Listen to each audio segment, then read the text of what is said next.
Welcome back. Those were the main headlines and more details. President Abdel Fattah al-Sisi held a meeting with Minister of Defense General Sidqi Subhi, Chief of Staff of the Armed Forces General Mahmoud Higazi, and heads of the main army branches.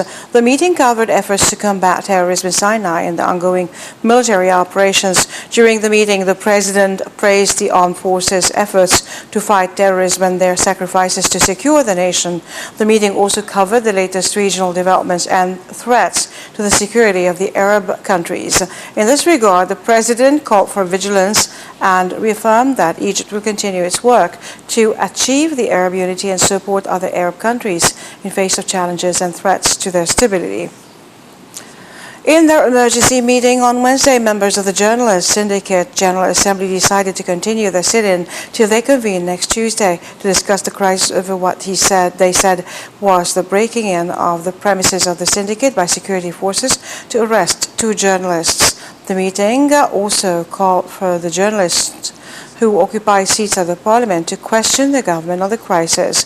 Hundreds of journalists demanded the sacking of the interior minister in the raucous meeting at the journalist syndicate.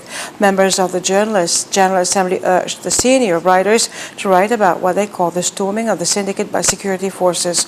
They also announced that they refuse statements issued by the U.S. State Department, adding that they refuse any interference in their internal affairs.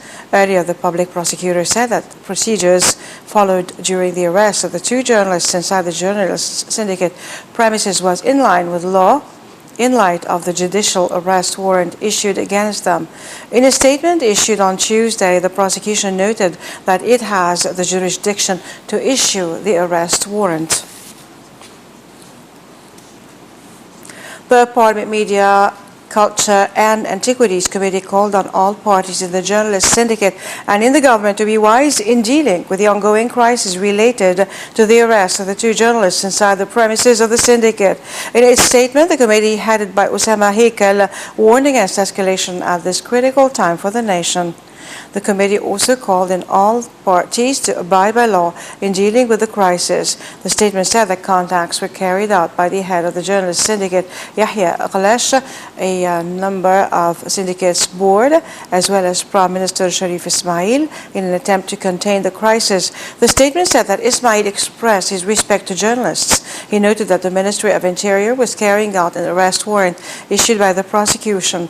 The Premier said that the Interior Ministry, as an executive authority, does not have the right to discuss the decisions of the judicial authority. The head of the media committee earlier met with Interior Minister General Abdullah Farr for talks on the crisis. The cabinet, headed by Prime Minister Sharif Ismail, held its weekly meeting on Wednesday to discuss a number of political and economic files in addition to the security situation in Egypt. The cabinet probed a number of laws and draft laws, as well as measures needed to implement the government program. The meeting also tackled means to improve the atmosphere for investors dealing with the budget deficit, high exchange rates of foreign currencies, and high unemployment rates. Egypt's top appeals court acquitted on Wednesday former Prime Minister Ahmed Nadhif of corruption charges after overturning his sentence for illegal profit-sharing. Nadhif had been found guilty by 2 criminal courts in 2015 and 2012 of illegally amassing 64 million Egyptian pounds. He was sentenced to 3 years in prison in the first trial and 5 years in the second one. Both rulings were cancelled by the Court of Cassation, the same court that issued Wednesday's final acquittal. The court's Wednesday ruling cannot be appealed.